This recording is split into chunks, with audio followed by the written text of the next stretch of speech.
Hello everyone. In today's lecture, we are going to solve Schrodinger's wave equation for a particle in 1D box, or this is an equation for translational motion. Actually, particle in 1D box is an example of motion in which is translational. All right. So 1D box means the particle is traveling only in one direction. So we will consider only x coordinate over here. We will solve the equation for only x coordinate and then expand this equation into 3D box. Alright, so let's start. So particle in 1D box means there are two fixed boundaries. Let's say the length of this path is L. The first boundary the starting point is x is equal to 0 till x is equal to L. Now V is the potential. Potential inside this box has to be 0 so that the particle can move independently without any external force inside this box. Alright, at the boundaries and beyond the boundaries and beyond too. The potential is infinity. Why infinity? Because we don't want particle to move beyond these two boundaries. So the particle is actually confined. Alright. So particle in 1D box, there are some points. Let's assume psi x is the wave function associated with the particle wave. Secondly, the boundary conditions. Potential, which is x dependent, a function of x, is equal to 0 when x is greater than 0 and less than L. It means within these boundaries. Now at the boundaries and beyond those, the potential is infinity.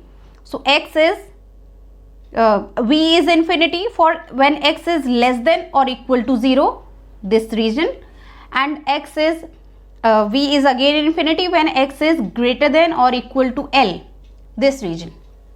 So this was the problem.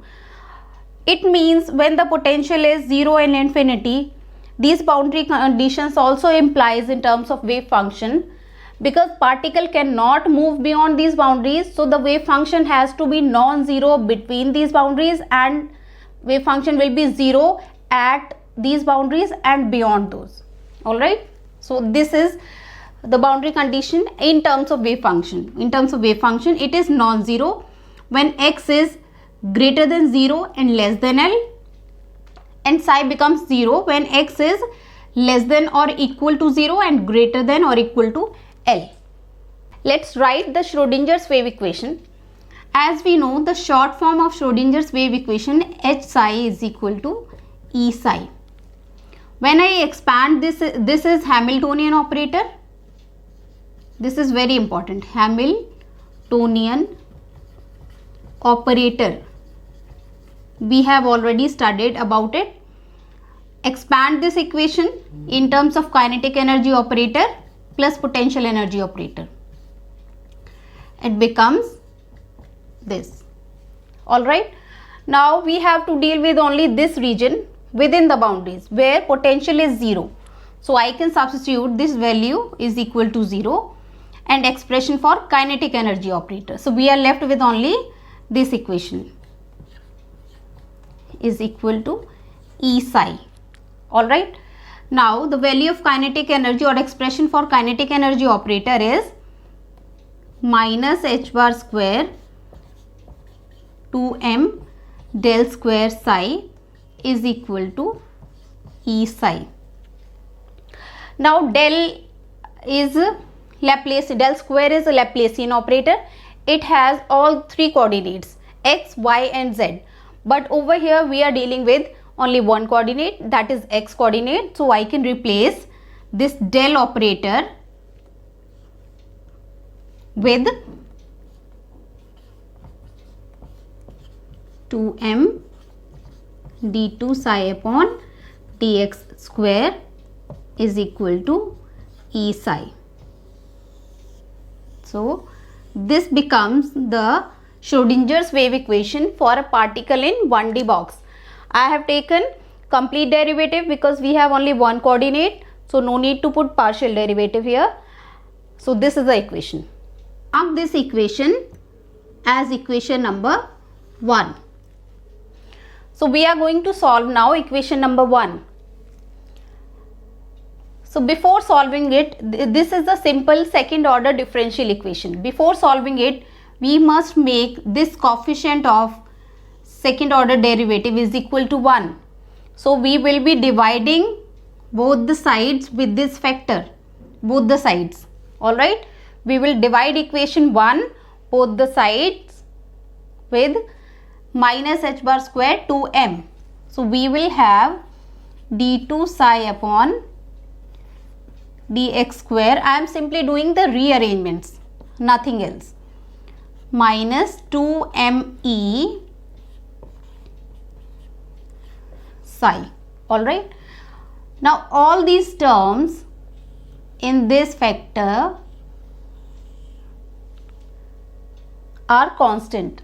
2 is constant, mass of the particle, E energy of the particle or eigenvalue of the particle of energy of the particle, h bar square.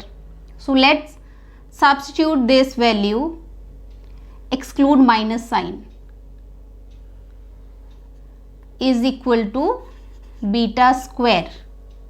Alright, so the simplified equation will be dx square minus beta square psi. I can take this term on the left side to solve it, plus beta square psi. This is equal to 0. I am so sorry. Is equal to 0. This is the equation. And here beta becomes 2m beta square 2me h bar square. Alright. Now this is a simple differential second order differential equation. The solution for this kind of equation can be given as psi, which is a function of x, is equal to a is a constant, sine beta x plus b sine b cos beta x. This is a general solution for this kind of Schrodinger's wave equation. Now applying boundary conditions, see over here, these are the boundary conditions for wave function. So applying boundary conditions over here, when I substitute x is equal to 0, see, when x is equal to 0, wave function is 0, and when x is equal to L, it is again 0. So two boundary conditions. When x is equal to 0, psi becomes 0. Second condition is when x is equal to capital L, second boundary, psi again becomes 0. So we are going to apply these two boundary conditions one by one on equation number 2. 0 is equal to a sine 0 plus b cos 0. Alright, from here sine 0 is 0, cos 0 is 1.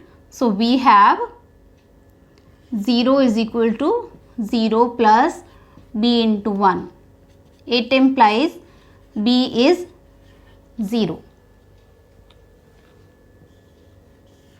Right?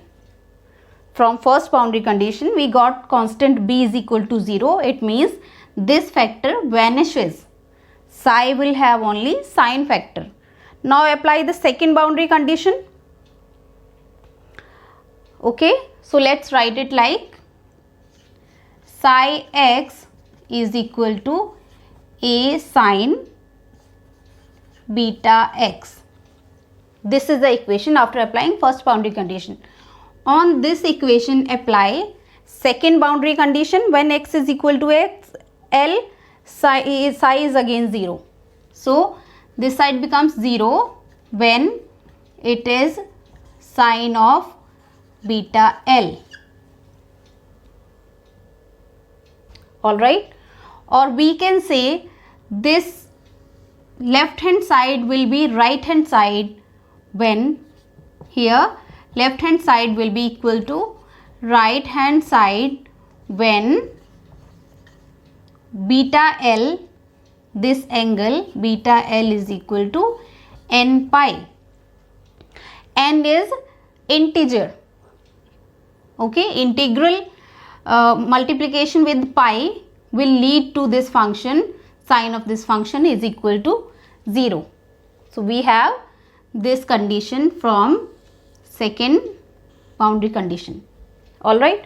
Now beta, substituting the value of beta, beta is equal to this expression for beta.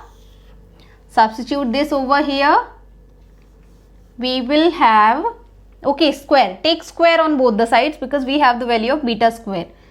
So we have beta square L square n square pi square, or beta square is equal to n square pi square L square, all right. When I compare these two, I will have 2me h bar square is equal to n square pi square L square. Let me write it clearly. This is L square. Okay, let's further simplify it. Let us mark this equation as equation number 3. Okay, and this is, all right. So from this equation, let it be equation number 4. So from equation 4, we have expression for E. E will be is equal to n square. Rearrange the terms.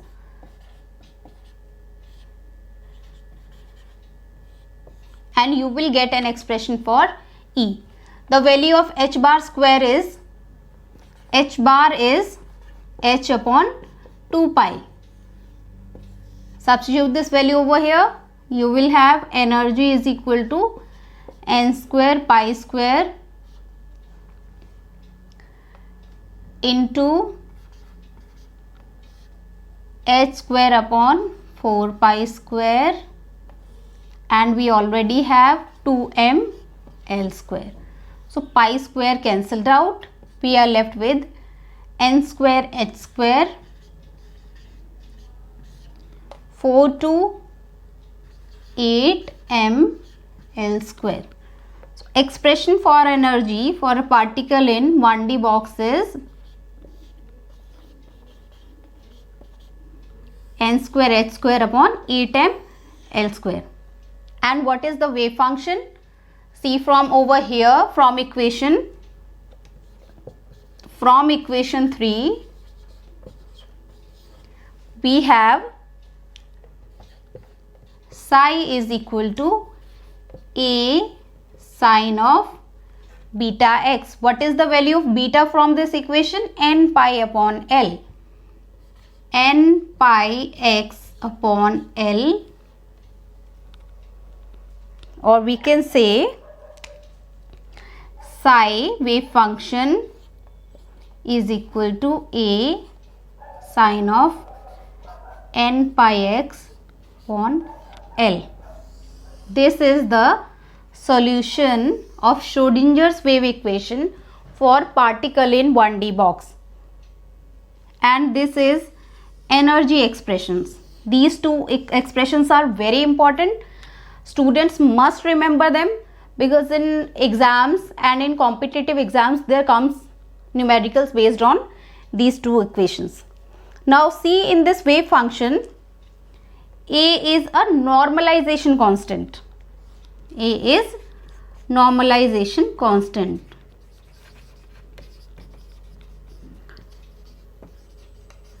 We can normalize this wave function to find out the value of A. So let's do normalization and mark this equation, equation number 5.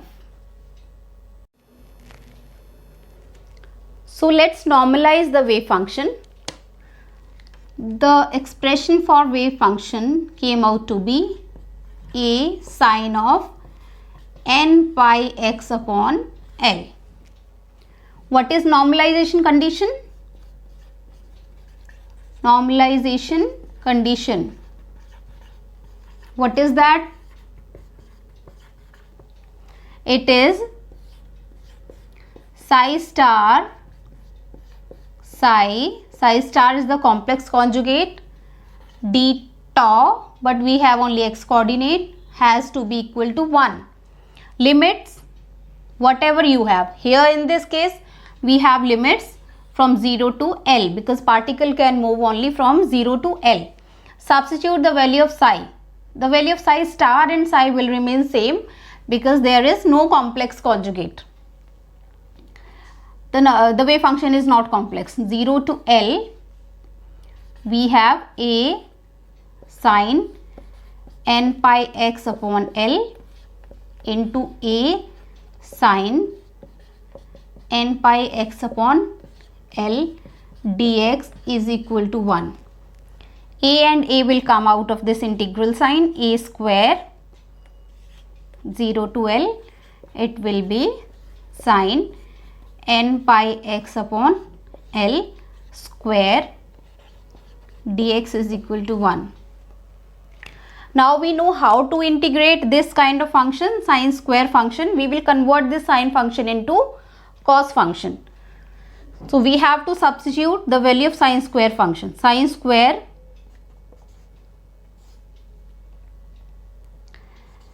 n pi x upon L will be is equal to 1 minus cos 2n pi x upon L upon 2.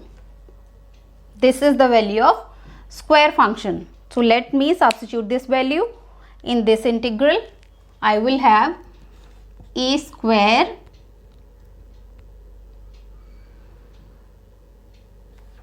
sorry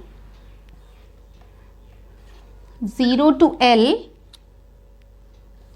1 minus cos 2n pi x upon L,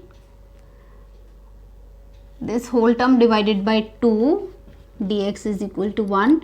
2 is constant, it comes out a square by 2.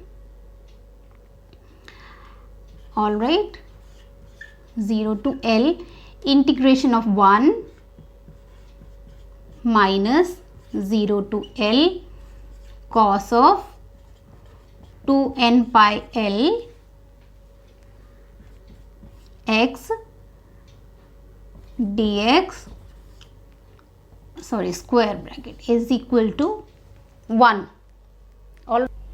So now we can integrate these two separate factors. Alright. So integration of 1 is here a square by 2. This will be x from 0 to L minus integration of cos of this function, it will be sine 2n pi x L and divided by the coefficient of x 2n pi L, and limits are from 0 to capital L is equal to 1. To the values, the limits over here, we have a square by 2, this will be L minus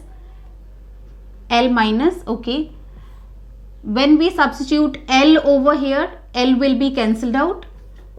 So this is, let the coefficient, I take it outside, 2n pi sine of 2n pi L by L minus sine of 0 is equal to 1. L cancelled out, sine of 2n pi is 0, sine 0 is again 0. So this entire factor becomes equal to 0. Hence we have a square by 2 L is equal to 1. Take these terms on the other side and a on this side.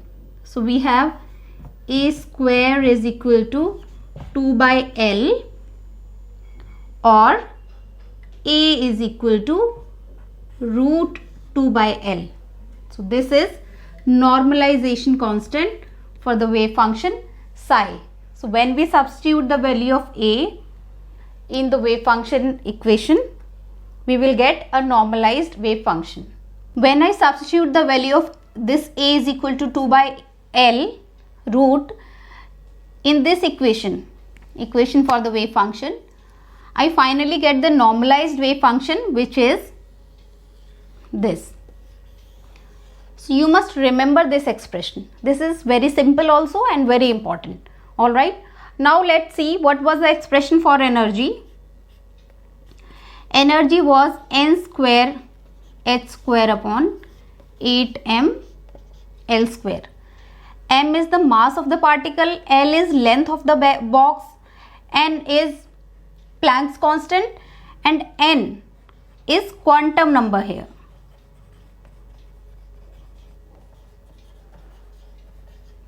It's very important. Quantum number shows in which energy level the particle is present. N can have all real values, integer real numbers. Alright, so N can have values from starting from 1, 2, 3 and so on. Alright, N cannot have zero value in this case as per Heisenberg's uncertainty principle, because if N becomes 0, energy of the particle becomes 0. This is a very important question and this comes in exams also. In 1D box problem, the quantum number starts from 1 and not from 0. Why? This is the reason. Alright. If N becomes 0, energy of the particle becomes 0. Energy 0 means it is not following Heisenberg's uncertainty principle. So N cannot be 0. So now let's see how to draw these various energy level corresponding to N is equal to 1, 2, 3 and so on, and what will be the number of nodes in each energy level.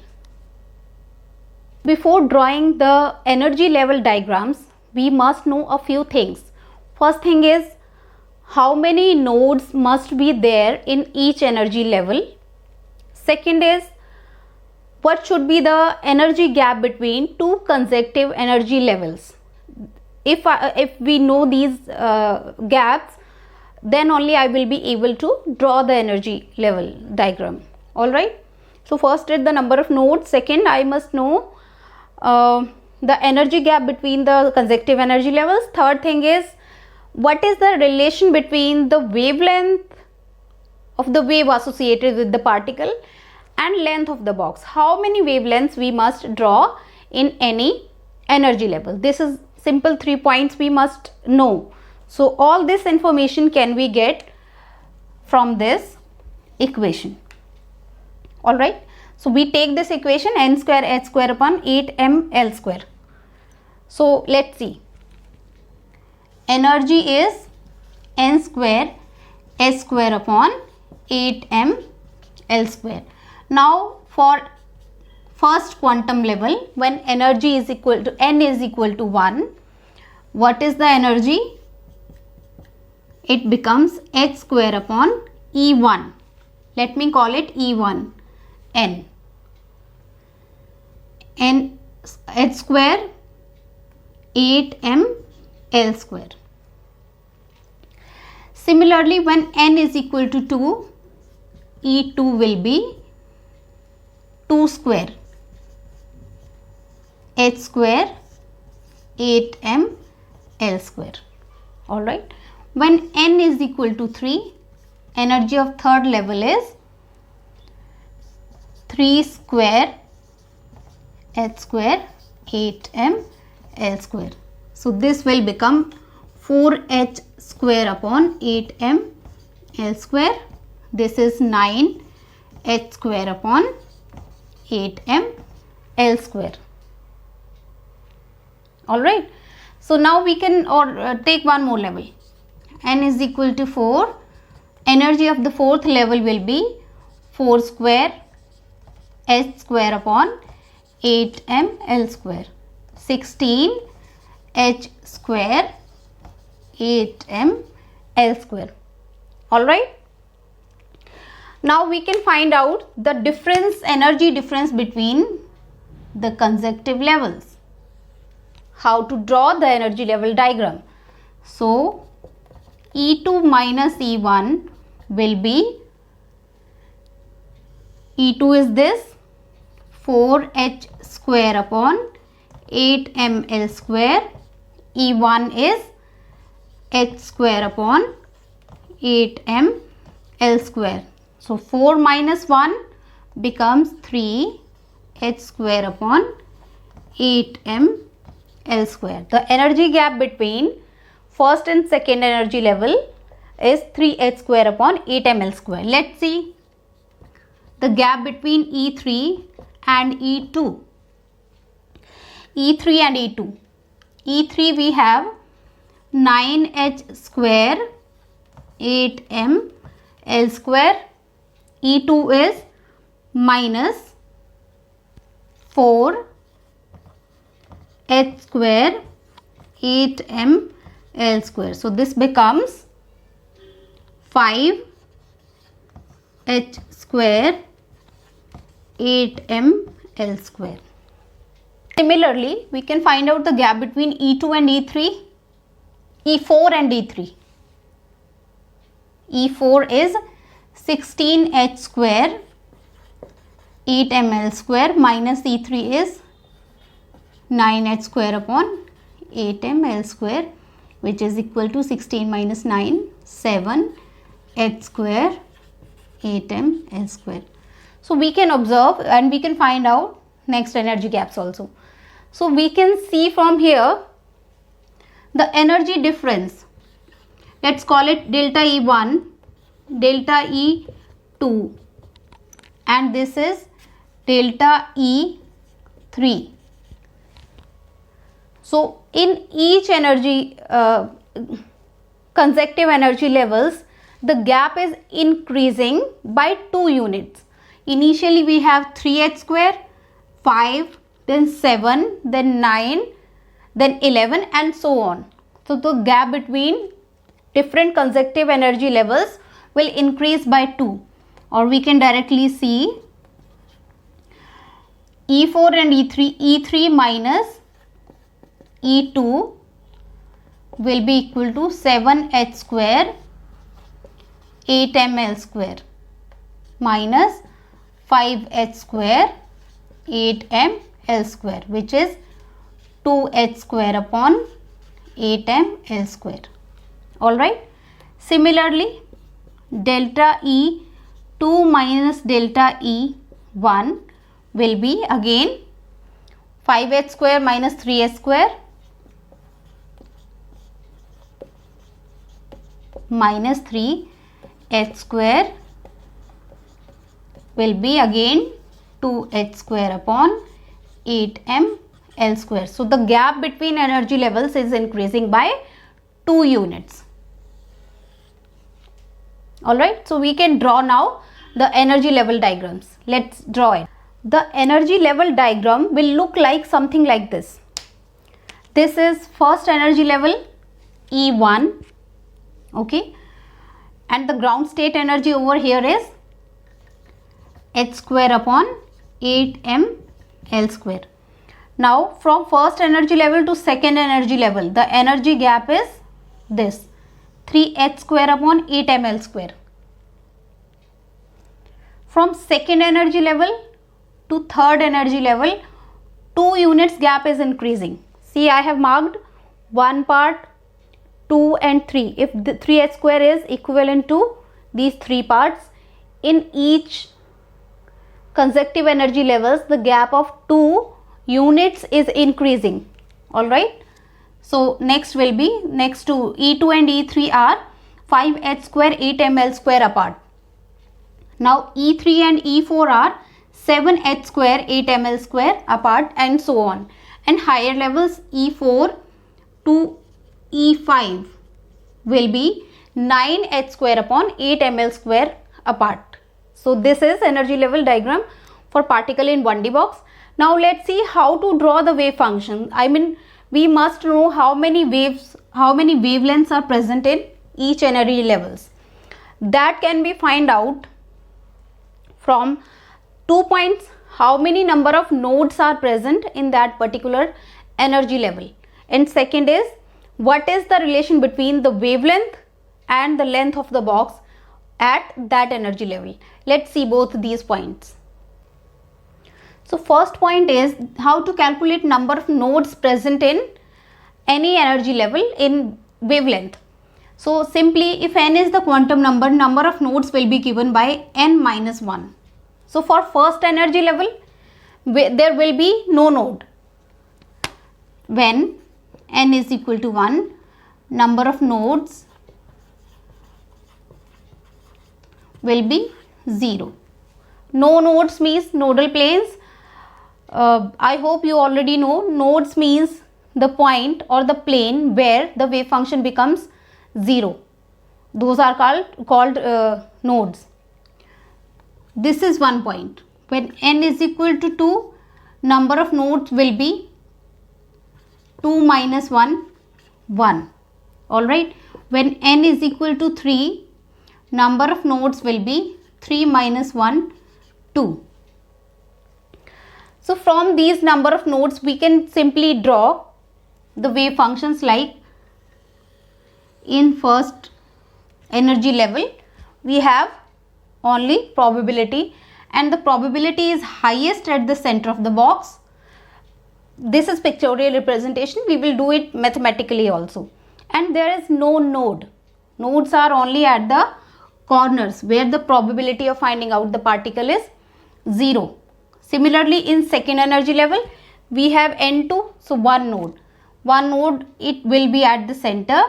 So wave will be something like this. In third energy level, there should be two nodes, equidistant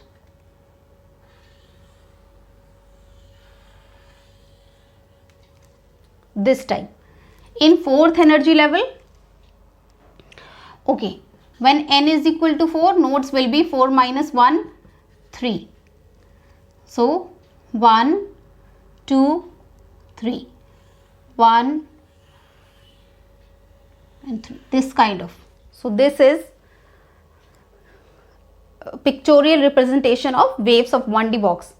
We can mathematically prove this. Now in this case, first energy level, this is actually half wavelength, which is equal to the length of the box. We can clearly see when there is no node means half wavelength has to be equal to the length of the box. In second energy level, one complete wavelength, one crest and one trough has to be equal to the length of the box. So let's see. From energy expression, we have n square h square upon 8 ml square. Alright. For first energy level, n is equal to 1. Now this is energy. Energy can be, because potential energy was 0. So this total energy we can say is equal to kinetic energy. So kinetic energy is given as P square upon 2m is equal to, n becomes 0 here, 8ml square. Alright. Now from de Broglie's equation, we have one more relation. Lambda is equal to h upon p. So we can substitute the value of p is equal to h upon lambda. Alright, over here. So I will have this value in this expression. I will have h square upon 2m lambda square is equal to h square 8ml square. H square cancelled out, 2, 4. M cancelled out. So we are left with only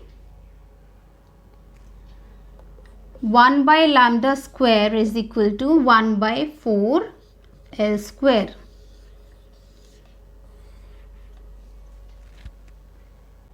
all right, or lambda square is equal to 2l square.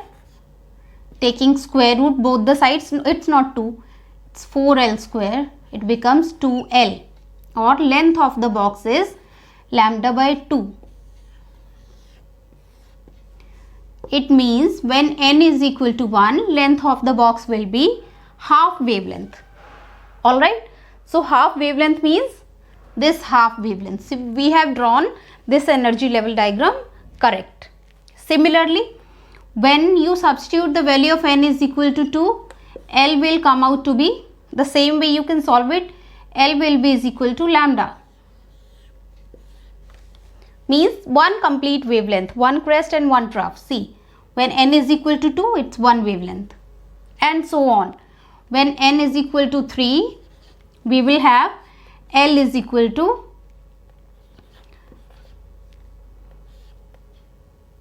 3 lambda by 2, and so on. So this way we can prove why we are drawing this kind of energy level diagram.